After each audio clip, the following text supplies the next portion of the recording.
PCC అధ్యక్షురాలు షర్మిల వాస్తవంగా మొన్నటిదాకా తన అన్నది విభేదిస్తూ వైఎస్ఆర్ కాంగ్రెస్ పార్టీని విభేదిస్తూ తెలుగుదేశం పార్టీకి పరోక్షంగానే మద్దతిస్తూ వచ్చారు.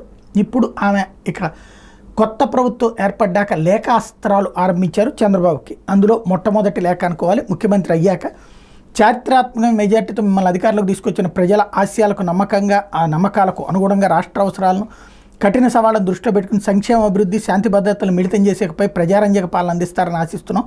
ఈ సందర్భంగా గడిచిన వారం రోజుల్లో ఎన్నికల ఫలితాలు వచ్చిన రోజు నుండి అటు వైసీపీ నేతలు, కార్యకర్తల మీద, ఇటు డాక్టర్ వైఎస్ రాజశేఖర రెడ్డి గారి విగ్రహాల మీద జరుగుతున్న దాడులు మమ్మల్ని ఎంతగానో కాల్చివేశాయి. వారు చేశారని మీరు చేశారని భవిష్యత్తులో మళ్ళీ వాళ్ళు అలా ఈ పగలకు ప్రతీకారాలకు అంతుండదు.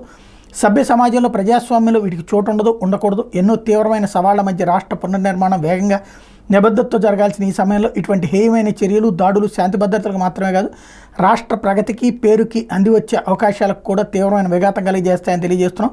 గడిచిన 5 ఏళ్లలో జరిగినటువంటి విశృంఖల పాలన, దానివల్ల అన్ని విధాలుగా నాశనమైన రాష్ట్రాన్ని మళ్ళీ గాడిలో పెట్టి ముందుకు తీసుకెళ్తారని ప్రజలు మీకు ఈ తీర్పు ఇచ్చారు. దానికి అనుగుణంగా నడుచుకుని వైఎస్ఆర్ గారి విగ్రహాల మీద దాడులు, ప్రతిపక్షాల మీద ప్రతీకార చర్యలు ఇకపై జరగకుండా కఠిన చర్యలు తీసుకుంటారని ఆశిస్తున్నాం.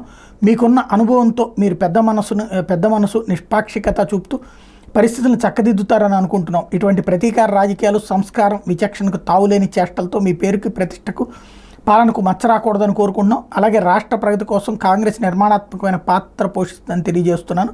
ఈ సందర్భంగా మంత్రిగా ప్రమాణ స్వీకారం చేసిన పవన్ కళ్యాణ్ గారికి ప్రత్యేక శుభాకాంక్షలు.